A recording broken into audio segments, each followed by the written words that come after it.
यहाँ पर देखिए भाई, आज के इस वीडियो में आपको हम कक्षा 10 विज्ञान का काफी मोस्ट इंपॉर्टेंट क्वेश्चन बताने वाले, जो कि 100% गारंटी के साथ कह रहे हैं कि आपको एग्जाम में यहाँ से क्वेश्चन उठाया जाता है और पूरे 6 अंक का उठाया जाता है। आप कोई भी मॉडल पेपर और सवाल उठाकर देखिएगा, लगातार आप 10 पेपर देखेंगे तो आपको 5 से ज्यादा बार ये क्वेश्चन उठाया गया है। ध्यान देना, तो इसको समझ लीजिए अच्छे से, ताकि भाई आपका 6 नंबर न छूटने पाए।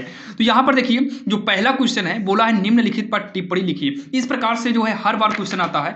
ये वाला क्वेश्चन हो गया, ये देखिए सेम ऐसे ही क्वेश्चन है, तो ध्यान देना, इस प्रकार से हर बार क्वेश्चन आते हैं, जो कि आप लोग इसको अच्छे समझ लीजिएगा भाई। 6 नंबर वाले में आता है और यही क्वेश्चन अलग अलग करके आपको 4 नंबर वाले में भी दे देता है, 2 नंबर वाले में भी दे देता है। तो अच्छे समझिए ताकि कोई दिक्कत ना हो। सबसे पहले क्या बोला है, संतृप्त तथा असंतृप्त हाइड्रोकार्बन की परिभाषा लिखना है। मतलब इन पर हमें टिप्पणी लिखना है, जो कि जैसे हम लिखे हुए हैं आपको ऐसे ही नंबरिंग करके लिखना है। तो पहला नंबर ए वाला क्या बोला है, संतृप्त तथा असंतृप्त हाइड्रोकार्बन, और कभी कभी इन दोनों में अंतर भी पूछ लेता है, तो परिभाषा से ही अंतर बनाया जाता है। तो हाइड्रोजन तथा कार्बन से बने, हाइड्रोजन तथा कार्बन से बने यौगिक को हाइड्रोकार्बन कहते हैं। तो पहले हम यहाँ पर एक हाइड्रोकार्बन की परिभाषा दे दिए। 6 नंबर में रहता है, इसलिए आपको डिटेल में लिखना पड़ता है। तो हाइड्रोजन तथा कार्बन से बने यौगिक को हाइड्रोकार्बन कहते हैं। ये 2 प्रकार के होते हैं। नंबर 1 संतृप्त हाइड्रोकार्बन, दूसरा होता है असंतृप्त हाइड्रोकार्बन। तो यहाँ पर देखिए, अगर पहले नंबर देखें संतृप्त हाइड्रोकार्बन क्या है, तो वे हाइड्रोकार्बन जिनमें कार्बन कार्बन परमाणु के मध्य केवल एकल बंध होता है, एकल आबंध होता है। जब कार्बन कार्बन परमाणु जो है एकल आबंध से जुड़े हों तो वो होता है संतृप्त, मतलब जिसको एल्केन बोलते हैं। इसका सामान्य सूत्र होता है CnH2n+2 होता है, जहां n की जगह पर 1 2 3 ऐसे करके हम 10 तक रखते हैं। तो कह सकते हैं वे हाइड्रोकार्बन जो एकल बंध से जुड़े होते हैं उन्हें संतृप्त हाइड्रोकार्बन कहते हैं। फिर अगला आता है असंतृप्त हाइड्रोकार्बन। तो वे हाइड्रोकार्बन जिनके कार्बन कार्बन, मतलब जो कार्बन कार्बन जुड़ा होता है वो एकल से है, तो संतृप्त में। अगर डबल हो गया, 3 हो गया, तो ये आपका आता है असंतृप्त हाइड्रोकार्बन में। दिया ना, कार्बन कार्बन परमाणु के मध्य एक या अधिक द्विआबंध या फिर त्रिबंध होता है, तो उसे बोलते हैं असंतृप्त हाइड्रोकार्बन।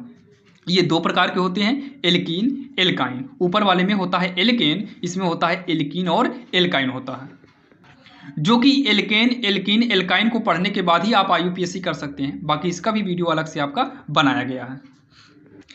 अब यहाँ पर देखिए संक्षारण आ गया। भाई संक्षारण से संबंधित हर बार क्वेश्चन पूछा जाता है, क्योंकि चैप्टर 1 में संक्षारण और विकृत गंधिता ये 2 आपके मेन हैं, इन दोनों को पढ़ लीजिएगा।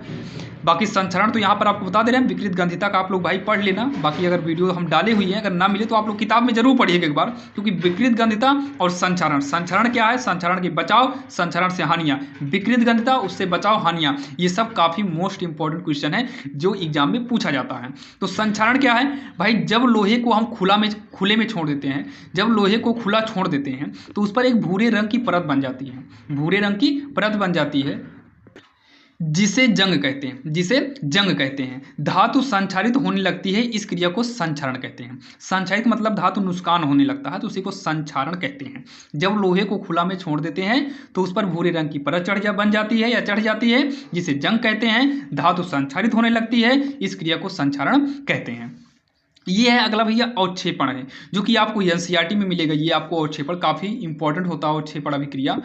तो वे अभिक्रिया जिनमें 2 यौगिक के, वे अभिक्रिया जिनमें 2 यौगिकों के जलीय विलयन, 2 यौगिकों के जलीय विलयन मिलाने पर ये अभिकृत होकर, मिलाने पर ये अभिकृत होकर अविलेय पदार्थ बनाते हैं। क्या बनाते हैं, अविलेय पदार्थ बनाते हैं। अवक्षेपण अभिक्रिया कहलाती है, अवक्षेपण अभिक्रिया कहलाती है।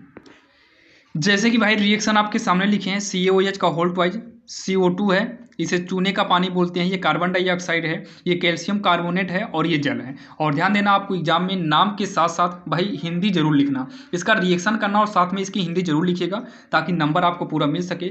तो आपने देखा भाई, ये काफ़ी मोस्ट इंपॉर्टेंट क्वेश्चन था, आप इसको अच्छे से पढ़ लेना ताकि एग्जाम में कोई दिक्कत ना हो। बाकी प्लेलिस्ट एक बनाकर आपको भाई डिस्क्रिप्शन में लिंक दे दिए हैं, वहां पर जाकर लाइन बाय लाइन सभी मोस्ट इंपॉर्टेंट क्वेश्चन को देख सकते हैं और अपने बोर्ड एग्जाम की बेहतरीन से बेहतरीन तैयारी कर सकते हैं।